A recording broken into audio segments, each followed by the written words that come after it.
Hello বন্ধুরা, চলে এসেছি আবার একটা ভিডিও নিয়ে তোমাদের সামনে। তো সকালবেলা তো বললাম রান্না করব, রান্না বান্নার কাজে লেগে পড়বো। তাই তো দেখো রান্না বান্নার কাজে লেগে পড়েছি কিন্তু।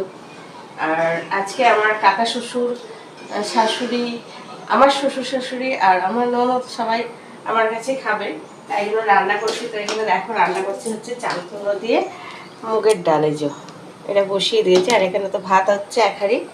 আর এখানে আছে সেটা দেখাই, এই যে গলদা চিংড়ি।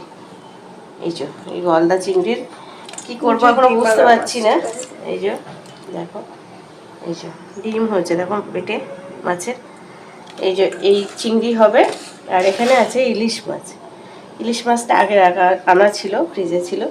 ইলিশ মাছ ভাপা হবে। আর এই চিংড়ি মাছের কি করবো বুঝতে পারছি না।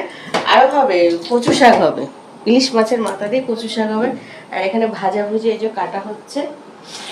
আর পটল ভাজা আছে, ভেন্ডি ভাজা, আলু ভাজবো সঙ্গে। আর এই হচ্ছে, আর বেগুনও ভাজতে পারি। আর ওই যে চাল কুমড়োটা মানে কাটা আছে, অর্ধেক নিয়েছি আর অর্ধেক রেখে দিয়েছি, কেন বেশি হয়ে যাবে। আর আমার শরীরটা তো খুব খারাপ বন্ধুরা, নিশ্চয়ই তোমরা বুঝতে পারছো আমার কথা শুনে। খুব খারাপ আমার শরীর, প্রচণ্ড ঠান্ডা লেগেছে, জ্বর তাও করছি। দেখা যাক কতদূর ঠিক করতে পারি। তো চলো তোমরা দেখতে থাকো। এখনকার মতো টাটা, আবার দেখা হবে পরের ভিডিও।